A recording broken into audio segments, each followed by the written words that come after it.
you.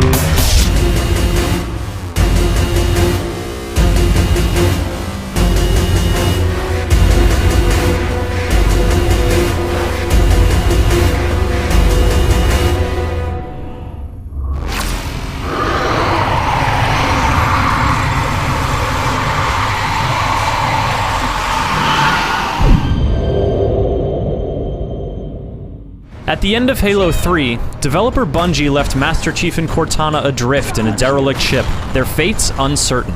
2 Halo games later, Bungie bid farewell to the franchise, and still Chief and Cortana drifted. Now a new developer, 343 Industries, has taken over all things Halo and called the duo back from deep space for Halo 4.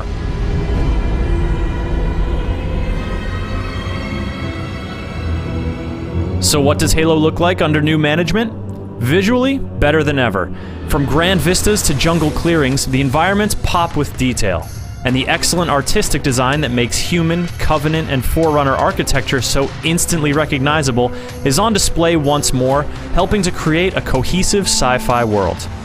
It's a world you know if you're familiar with the initial Halo trilogy, and Halo 4 uses the series past as a springboard, not a crutch.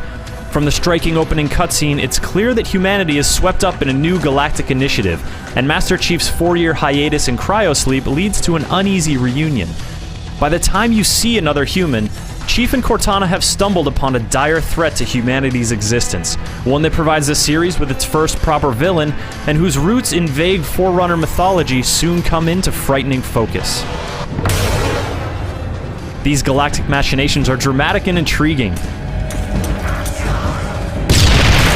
but the most engrossing drama of Halo 4 takes place between Master Chief and Cortana. I was put into service 8 years ago. AIs deteriorate after 7. Everyone's favorite artificial intelligence is nearing her expiration date, forcing these two all but invincible characters to face the prospect of death in a way they never really have. Great voice acting and animation underscore this emotional process, helping 343 Industries deliver a compelling narrative on both grand and intimate scales. What? I don't know. If we have a shot at getting you back to Infinity, we're taking it. Halo 4 is a clear step up in the storytelling department, but when it comes to the action, things are more familiar. Halo has always been a shooter built on clear gameplay systems that combine in complex and gratifying ways. The crafty and aggressive enemy AI, the 3-pillared arsenal of guns, grenades, and melee, and the environments large and small that provide enough space to maneuver creatively. So it has been, and so it is now, and the new Promethean enemies and weapons fit nicely into the fold. Canine crawlers fire from a distance or swarm up close, while Watchers flit back and forth, offering maddening support to their allies. Knights look fearsome and pack a wallop.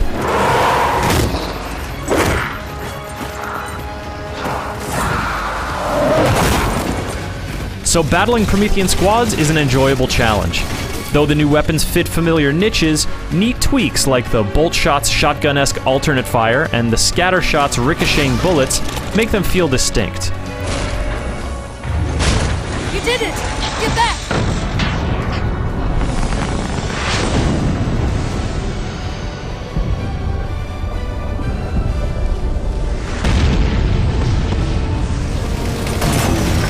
The campaign is well-paced and often challenging, and though some Forerunner areas flirt with repetition, the whole endeavor is exciting for the 8 to 10 hours it'll take to finish. Playing cooperatively with up to 4 players is a blast, even if you're replaying a mission, as more Spartans means more freedom for you to try out different tactics, make good use of vehicles, and take time to appreciate the little things. You can also flex your cooperative muscle in a new mode called Spartan Ops. Ladies and other Spartans, listen up. Planned as a regular series, each free episode of Spartan Ops comes with a CG animated short depicting life among the Spartan Corps, as well as a number of brief, playable combat scenarios.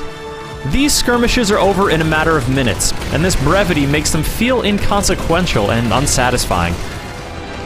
Still, it's a flexible and novel way to deliver fresh post-release content, and it'll be interesting to see how the Spartan Ops story builds in the coming weeks and months.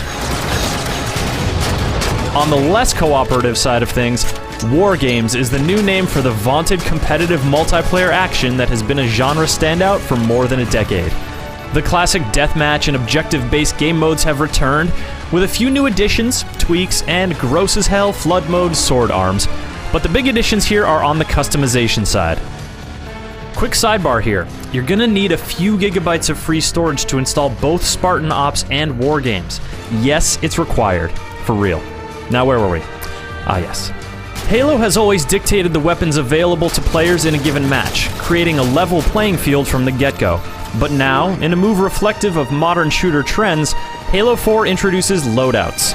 These consist of familiar things like primary and secondary weapons, grenades, and armor abilities, as well as 2 new attributes that grant small bonuses, like quicker weapon switching, bigger grenade explosions, and quicker shield recharge. You must unlock these items as you level up, though there are always a few fully stocked predetermined loadouts to choose from.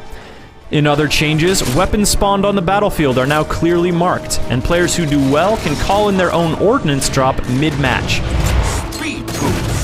Choosing which of the 3 options to get is an interesting strategic decision that affects how you proceed, and adds another defensive consideration for enemies choosing to engage you. New abilities can help you deal with these variables. Promethean Vision lets you see your enemies' silhouettes, while a hard light shield can save you from imminent death. The online battlefields of Halo 4 are more varied than their predecessors, but none of these changes or additions are powerful enough to destabilize the core balance. This still plays like the competitive Halo that many have come to love over the years, and the new tweaks add a welcome freshness to the action. If you want to avoid or embrace any given element, you can always fire up a custom game and tinker with the battlefield conditions to your heart's content. Options are robust as ever, and exponentially expandable once you dip into the still incredibly powerful Forge level editor. Muck around with friends, tweak existing levels to your liking, craft something new, or simply download the fruits of other people's labor. Forge remains an impressive platform for creative play and thoughtful design. Victory!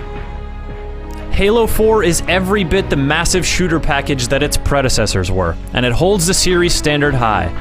The thrilling and emotional return of Master Chief and Cortana in the stirring campaign is the highlight, and it's complemented by the top-notch competitive multiplayer that picks up where Halo Reach left off.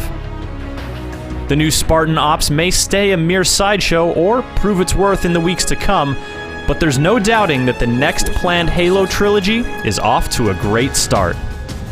I know you've been off the field for a while, Master Chief, but this is a blow-through op. Sending in a recon would just slow us down. I don't know about you, but I usually like a little more intel with my intel. We'll make it work.